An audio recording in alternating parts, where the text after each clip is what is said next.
السلام علیکم ورحمۃ اللہ وبرکاتہ۔ بسم اللہ الرحمن الرحیم۔ دوستو، امیر المومنین عمر بن عبدالعزیز رحمۃ اللہ تعالی نے تمام رات بے چینی اور بے قراری میں گزار دی۔ نہ آنکھ لگی نہ کسی کروٹ چین ملا۔ دراصل انہیں دمشق کی اس خنک رات میں بصرہ کے لیے ایک قاضی کے تقرر کا مسئلہ درپیش تھا جو رعایا میں عدل و انصاف قائم کر سکے، ان میں اللہ کے احکامات نافذ کر سکے اور حق کے پرچار میں کوئی خوف یا لالچ اس کا راستہ نہ روک سکے۔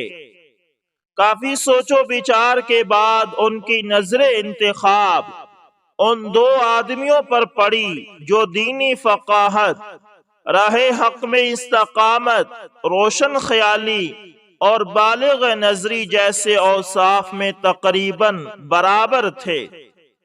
جب خلیفۃ المسلمین کو کسی ایک میں کوئی امتیازی خوبی نظر آتی تو دوسرے میں بھی کوئی نہ کوئی خوبی اس کے ہم پلہ دکھائی دیتی۔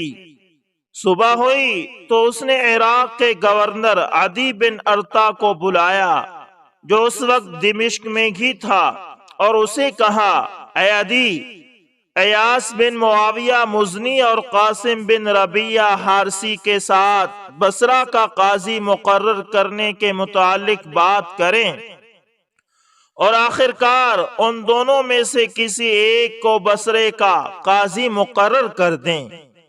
گورنر نے کہا، امیر المومنین کا حکم سر آنکھوں پر، جناب والا حکم کی فوری تعمیل ہوگی۔ عراق کے گورنر عدی بن ارطا نے ایاس بن معاویہ اور قاسم بن ربیعہ کو بلایا اور کہا، امیر المومنین نے مجھے حکم دیا ہے کہ میں تم دونوں سے کسی ایک کو بصرے کا قاضی مقرر کر دوں۔ تمہارا اس کے متعلق کیا خیال ہے؟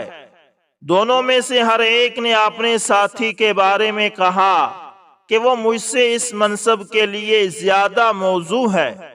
ہر ایک نے اپنے دوسرے ساتھی کو علم، فضل، کمال، عقل اور فہم و فراست میں اپنے سے فائق، لائق اور بہتر ثابت کرنے کی بھرپور کوشش کی۔ گورنر عدی نے کہا، جب تک تم دونوں کسی نتیجے پر نہیں پہنچ جاتے یہاں سے ہرگز نہیں جا سکتے۔ ایاس نے کہا، جناب گورنر، میرے اور قاسم کے متعلق حسن بصری اور محمد بن سیرین رحمہم اللہ سے پوچھ لیجئے، وہ دونوں تمام لوگوں سے بڑھ کر ہم دونوں میں سے اس منصب کے لیے بہتر اور موزوں کا انتخاب کر سکتے ہیں۔ صورتحال یہ تھی کہ قاسم کا ان کے پاس آنا جانا تھا اور وہ بھی گاہے بگاہے اس کے پاس آیا جایا کرتے تھے۔ حضرت ایاس رحمت اللہ تعالی کا خیال یہ تھا کہ جب ان دو بزرگوں سے رائے لی جائے گی تو وہ میرے ساتھی قاسم کے حق میں فیصلہ دیں گے۔ اس طرح میرا دامن چھوٹ جائے گا، کیونکہ میرے متعلق وہ زیادہ جانتے ہی نہیں۔ حضرت قاسم بھانپ گئے کہ حضرت ایاس رحمت اللہ تعالی اس بہانے مجھے پھنسانا چاہتے ہیں، تو فوراً پکار اٹھے، جناب گورنر، میرے اور ایاس رحمت اللہ تعالی کے متعلق کسی سے کچھ دریافت کرنے کی کوئی ضرورت نہیں۔ مجھے قسم ہے اس ذات کی جس کے سوا کوئی معبود حقیقی نہیں، میں بالکل سچ کہتا ہوں کہ میرا ساتھی ایاس دینی معاملات میں مجھ سے زیادہ فہم و فراست رکھتا ہے اور قاضی کے اہم منصب کے لیے زیادہ موزوں ہے۔ اگر میں اپنی قسم میں جھوٹا ہوا تو پھر آپ کے لیے جائز نہیں کہ مجھے قاضی بنائیں۔ اگر میں اپنی قسم میں سچا ہوں تو پھر اس اہم عہدے پر فائز ہونے کا حق میرے بھائی ایاس بن معاویہ کا ہے۔ پھر آپ کے لیے یہ قطعاً درست نہیں ہے کہ ایک کمتر شخص کو بہتر پر فوقیت دے۔ حضرت ایاس بن معاویہ نے گورنر کی طرف دیکھا اور کہا، جناب والا، آپ نے قاضی کے عہدے کی پیشکش کر کے ہمیں جہنم کے کنارے پر لا کھڑا کیا ہے۔ میرے ساتھی قاسم نے جھوٹی قسم کے ذریعے اپنا دامن بچا لیا ہے، اسے اللہ تعالیٰ کے حضور ابھی معافی مانگنی چاہیے اور اندیشہ ہے دروں سے نجات پا لینی چاہیے۔ یہ بات سن کر گورنر عادی نے حضرت ایاس سے کہا، تم جیسا ذہین و فتین ہی قاضی کے منصب پر فائز ہونا چاہیے، اور پھر اسے بصرہ کا قاضی مقرر کر دیا۔ یہ شخص کون ہے جس کا انتخاب خدا ترس امیر المؤمنین حضرت عمر بن عبدالعزیز رحمت اللہ تعالی نے بصرہ کا قاضی مقرر کرنے کے لیے کیا؟ اس شخص کی ذہانت، فطانت اور زہد، فہمی، معاملہ فہمی اسی طرح ضرب المثل تھی جس طرح حاتم طائی کی سخاوت، اظف بن احنف بن قیس کی بردباری اور عمرو بن مادی کرب کی شجاعت ضرب المثل تھی۔ ابو تمام نے احمد بن معتصم کی تعریف میں اشعار کہے جس میں ایک شعر یہ بھی تھا، اقدام عمر فی سماحت حاتم فی حلم احنف فی ذکاء ایاس۔ عمرو بن مادی کرب کی شجاعت، حاتم طائی کی سخاوت، احنف بن قیس کا حلم و بردباری اور ایاس کی فہم و فراست ضرب المثل ہیں۔ آئیے اس عظیم شخصیت کی داستان کا آغاز کریں اور اس کی نادر مثالی اور رقت انگیز سیرت کے چند پہلو بیان کریں اور سنیں۔ دوستو، ایاس بن معاویہ بن قرہ مزنی 46 ہجری کو نجد کے علاقہ یمامہ میں پیدا ہوئے اور اپنے خاندان کے ہمراہ بصرہ منتقل ہوئے، نشو و نما پائی اور تعلیم حاصل کی۔ عنفوان شباب میں کئی بار دمشق جانے کا اتفاق ہوا اور جلیل القدر صحابہ کرام اور تابعین عظام سے علم حاصل کیا۔ قبیلہ حزن کے اس نوجوان کے چہرے پر شرافت، نجابت اور ذہانت کی علامتیں نمایاں نظر آتی تھی۔ لوگ اس کے بچپن کے حالات بطور مثال بیان کیا کرتے تھے۔ حضرت ایاس بن معاویہ رحمت اللہ تعالی ایک یہودی کے سکول میں ریاضی پڑھا کرتے تھے۔ ایک دن استاذ کے پاس اس کے چند یہودی دوست ملنے آئے۔ وہ دین اسلام کے متعلق باتیں کرنے لگے اور یہ پاس کھڑے خاموشی سے سنتے رہے۔ ان کا خیال تھا کہ یہ بچہ ہے، اسے کچھ پتہ نہیں۔ استاد نے اپنے ساتھیوں سے کہا، مسلمان بھی کیا عجیب ہیں، کہتے ہیں جنت میں جی بھر کر کھائیں گے لیکن بول و بازار نہیں آئے گا۔ آہا، بھلا یہ بھی ہو سکتا ہے، احمق کہیں کے۔ ایاس بن معاویہ نے کہا، کیا مجھے بھی بات کرنے کی اجازت ہے؟ استاد نے کہا، ہاں کیوں نہیں، کہیے کیا کہنا چاہتے ہو؟ اس نے پوچھا، کیا اس دنیا میں جو کچھ کھایا جاتا ہے وہ تمام کا تمام بول و بازار کے ذریعے بدن سے باہر نکل جاتا ہے؟ استاد نے جواب دیا کہ نہیں۔ ایاس نے پوچھا، جو کھانا بدن سے نہیں نکلتا وہ پھر کہاں جاتا ہے؟ استاد نے کہا، وہ ہضم ہو کر جزو بدن بن جاتا ہے۔ ایاس نے کہا، اگر وہ تمام کا تمام جنت کے ماحول کو پاکیزہ اور صاف ستھرا رکھنے کے لیے جزو بدن بنا دیا جائے تو تمہیں اس بات پر کیا تعجب ہے؟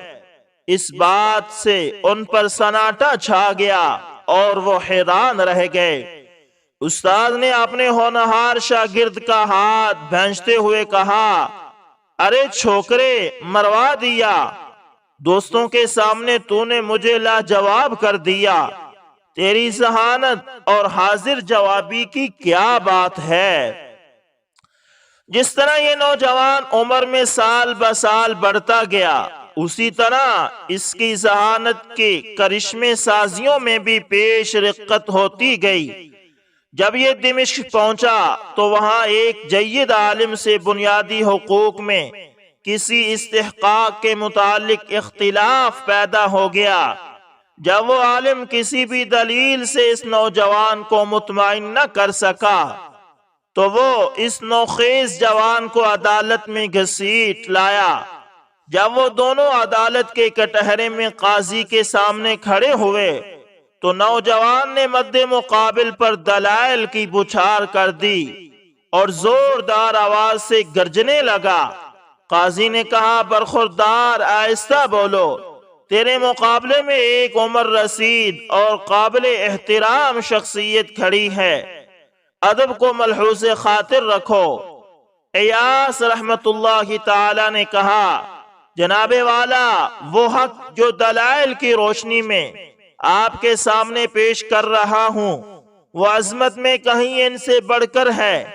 قاضی یہ بات سن کر غصے سے بھڑک اٹھا اور گرج کر کہا، خاموش ہو جاؤ گستاخ کہیں کے۔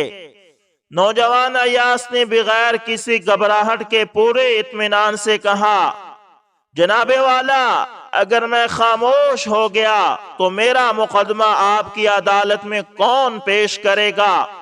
قاضی کو اور زیادہ غصہ آیا اور اس نے پھنکارتے ہوئے کہا، جب سے تم عدالت میں آئے ہو ٹر ٹر بولے جا رہے ہو۔ نوجوان ایاس نے یہ صورتحال دیکھتے ہوئے کہا، جناب والا، مجھے یہ بتائیں، لا الہ الا اللہ وحدہ لا شریک لہ حق ہے یا باطل؟ قاضی یہ بات سن کر ٹھنڈا ہو گیا، لمبی سانس لی، ایک آہ بھری، پھر دھیمے انداز میں بولا، رب کعبہ کی قسم، یہ کلمہ بالکل برحق ہے اور ہم سب اس کے بندے اور عاجز ہیں اور اس کے سامنے جواب دہ ہیں۔ جب یہ ہونہار نوجوان حصول علم کی طرف متوجہ ہوا تو چشمہ علم و حکمت سے خوب سیراب ہوا۔ بالآخر علم و ادب کے اس اعلیٰ اور عرفہ مقام پر فیض ہوا کہ بڑے بڑے مشائخ اس کی امامت میں نمازیں پڑھنے لگے، اس سے علم حاصل کرنے لگے، حالانکہ عمر میں یہ ان سے بہت چھوٹے تھے۔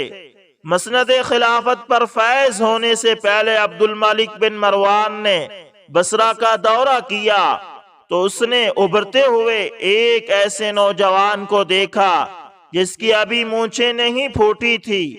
وہ بازار سے ایسی شان و شوکت سے گزر رہا تھا کہ اس کے پیچھے 4 باریش بزرگ سبز جبہ و قبہ پہنے ہوئے باادب انداز میں دھیرے دھیرے چل رہے تھے۔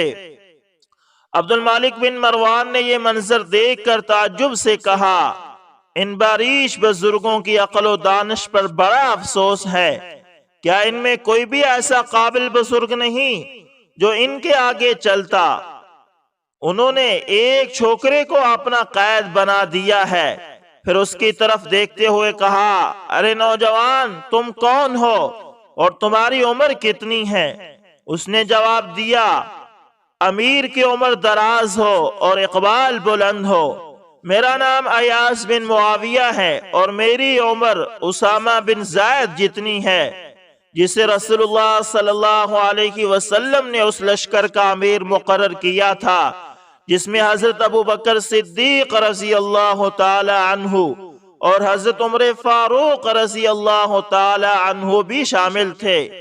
یہ جواب سن کر عبد الملک بن مروان بھڑک اٹھا اور کہا، اے نوجوان، تم آگے رہو، تجھ میں واقعی قیادت کی صلاحیت ہے، اللہ تیری جوانی اور تیرے علم میں برکت عطا کرے۔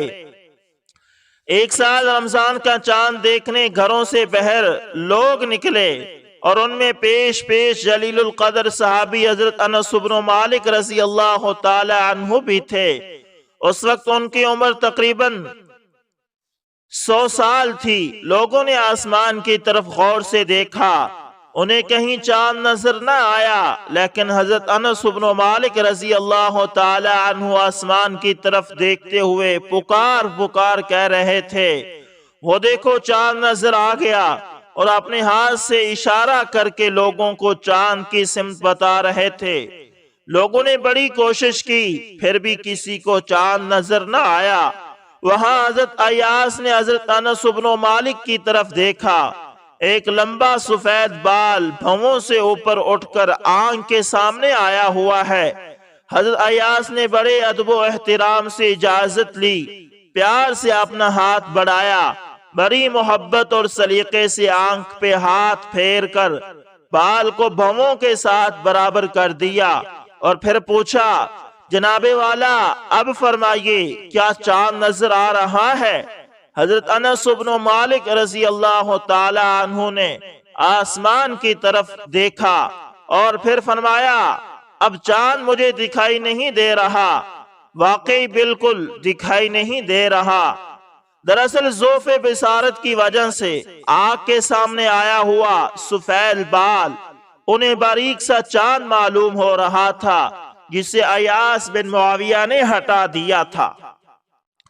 دوستو، حضرت ایاس بن معاویہ کی ذہانت اور فہم و فراست کے تذکرے چہار دانگ عالم میں پھیل گئے تھے۔ ہر طرف سے لوگ علمی اور دینی امور میں پیش آمدہ مشکلات حل کرانے کے لیے ان کے پاس آنے لگے۔ بعض لوگ معلومات حاصل کرنے کے لیے سوالات کرتے اور بعض مباحثے میں مد مقابل پر غالب آنے کے لیے علمی نکتے معلوم کرتے۔ ایک کسان ان کی خدمت میں حاضر ہوا۔ اس نے پوچھا، اے ابو وائل، کیا شراب حرام ہے؟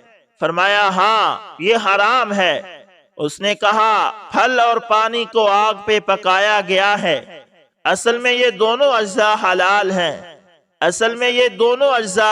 ہیں۔ پھر آگ پہ پکانے سے حرام کیسے ہو گئے جب اس میں کسی حرام چیز کی آمیزش بھی نہیں ہوئی؟ آپ نے کہا، کسان بھائی، کیا بات ختم کر لی یا اور بات کہنا چاہتے ہو؟ اس نے کہا، بس میرا یہی سوال ہے، اب آپ ارشاد فرمائیے۔ ابو وائل ایاس بن معاویہ نے کہا، اگر میں پانی کا ایک چلو تجھے دے ماروں، کیا اس سے تجھے کوئی تکلیف ہوگی؟ اس نے کہا، نہیں۔ اگر مٹی کی ایک مٹھی تجھے دے ماروں تو کیا اس سے تکلیف ہوگی؟ کہا، نہیں۔ اگر تھوڑی کی مٹی تجھے ماروں کیا تکلیف محسوس کرو گے؟ کہا، نہیں۔ اور اگر میں پانی، مٹی اور توڑی ملا کر ایک ڈھیلا بناؤں اور وہ دھوپ میں خشک ہو جائے، پھر اسے اٹھا کر تجھے دے ماروں، کیا تکلیف ہوگی؟ اس نے کہا، کیوں نہیں، ضرور ہوگی، اس کے ذریعے تم مجھے قتل کر دو گے۔ آپ نے فرمایا، بس یہی مثل شراب کی ہے، جب اجزاء کو ملا کر اسے آگ کی آنچ دی جاتی ہے، اس میں نشہ پیدا ہو جاتا ہے، اس میں طاقت آ جاتی ہے، جس کی وجہ سے اسے حرام قرار دے دیا گیا ہے۔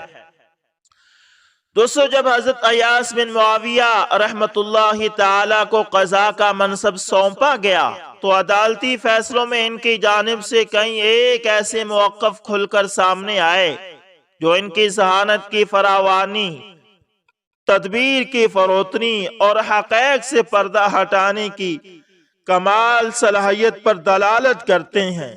ان میں سے یہ ایک واقعہ ملاحظہ ہو، ایک مرتبہ دو شخص ایک مقدمہ لے کر ان کے پاس عدالت میں آئے۔ ان میں سے ایک نے دعویٰ کیا، میں نے اپنے ساتھی کو مال بطور امانت دیا تھا، جب میں نے مطالبہ کیا تو اس نے دینے سے انکار کر دیا۔ ایاس بن معاویہ نے مدعا علیہ سے امانت کے متعلق پوچھا تو اس نے کہا، میں نے مال لیا ہی نہیں، یہ جھوٹ بولتا ہے اور مجھے بدنام کر رہا ہے۔ اگر اس کے پاس کوئی دلیل ہے تو پیش کرے، ورنہ میں قسم دینے کے لیے تیار ہوں، میں بے گناہ ہوں، یہ سراسر مجھ پر الزام ہے۔ حضرت ایاس بن معاویہ نے خدا داد بصیرت سے بھانپ لیا کہ یہ قسم کے ذریعے اپنے ساتھی کے مال کو ہڑپ کرنا چاہتا ہے۔ قاضی ایاس نے مدعا علیہ سے پوچھا، تو نے اسے کس جگہ اپنا مال بطور امانت دیا تھا؟ اس نے کہا یہاں سے کچھ فاصلے پر ایک بڑا درخت ہے، ہم نے اس کے سائے میں بیٹھ کر پہلے کھانا کھایا اور پھر میں نے اپنا مال اس کے سپرد کر دیا۔ قاضی ایاس نے کہا تم ابھی وہاں جاؤ، شاید آپ کا مال وہاں کہیں پڑا ہوا ہو، اس جگہ کا جائزہ لے کر سیدھا میرے پاس آ جانا اور مجھے صورتحال سے آگاہ کرنا۔ یہ حکم پا کر وہ شخص اس جگہ کی طرف روانہ ہو گیا۔ قاضی ایاس نے مدعا علیہ سے کہا اپنے ساتھی کے واپس آنے تک میرے پاس بیٹھے رہو۔ وہ وہاں چپ سادھ کر بیٹھ گیا۔ قاضی ایاس دیگر مقدمات نبٹانے میں مصروف ہو گیا، لیکن مقدمات کی سماعت کرتے ہوئے وہ دزیدہ نگاہوں سے گاہے بگاہے مدعا علیہ کی طرف بھی دیکھ لیتا۔ اس طرح وہ اس کے چہرے کے تاثرات معلوم کرنا چاہتا تھا۔ جب اس نے دیکھا کہ یہ شخص بالکل آرام و سکون سے بیٹھا ہوا ہے، اس کے چہرے پر کوئی خوف و ہراس نہیں، قاضی سماعت کے دوران یکدم اس شخص کی طرف متوجہ ہوا اور پوچھا آپ کا کیا خیال ہے کہ وہ اس جگہ پہنچ گیا ہوگا جہاں اس نے مال تیرے سپرد کیا تھا؟ اس نے بے خیالی میں جواب دیا نہیں، وہ جگہ یہاں سے کافی دور ہے، ابھی وہ راستے میں جا رہا ہوگا۔ قاضی نے غضبناک ہو کر کہا ارے کم بخت کمینے، تو مال لینے کا انکار کرتا ہے اور اس جگہ کا اعتراف کرتا ہے جہاں تو نے مال لیا تھا، بخدا تو خائن، جھوٹا اور بددیانت ہے۔ وہ اچانک یہ حملہ دیکھ کر خوف سے کانپنے لگا اور اس نے اپنے جرم کا اعتراف کر لیا اور امانت واپس کر دی۔ اسی طرح ایک اور واقعہ بیان کیا جاتا ہے کہ دو شخص دو رومالوں کا مقدمہ لے کر عدالت میں پیش ہوئے۔ ایک رومال سبز رنگ کا نیا اور قیمتی تھا اور دوسرا سرخ رنگ کا پھٹا ہوا اور بوسیدہ تھا۔ مدعی نے استغاثہ پیش کرتے ہوئے کہا جناب والا، میں حوض پر نہانے کے لیے گیا اور اپنا سبز رومال کپڑوں کے ساتھ رکھ کر حوض میں اتر گیا۔ تھوڑی دیر بعد یہ شخص اپنے کپڑے حوض کے کنارے میرے کپڑوں کے پاس ہی رکھ کر نہانے کے لیے حوض میں اتر آیا، لیکن مجھ سے پہلے حوض سے نہا کر نکلا، کپڑے پہنے اور میرا رومال سر پر لیا اور چلتا بنا۔ میں اس کے قدموں کے نشانات دیکھتا ہوا اس کی تلاش پہ نکلا، بالآخر اسے پکڑنے میں کامیاب ہو گیا۔ قاضی نے مدعا علیہ سے پوچھا تم کیا کہنا چاہتے ہو؟ اس نے کہا جناب والا، یہ رومال میرا ہے، میرے قبضے میں ہے، میں اس کا مالک ہوں، یہ مجھ پہ جھوٹا الزام عائد کرتا ہے۔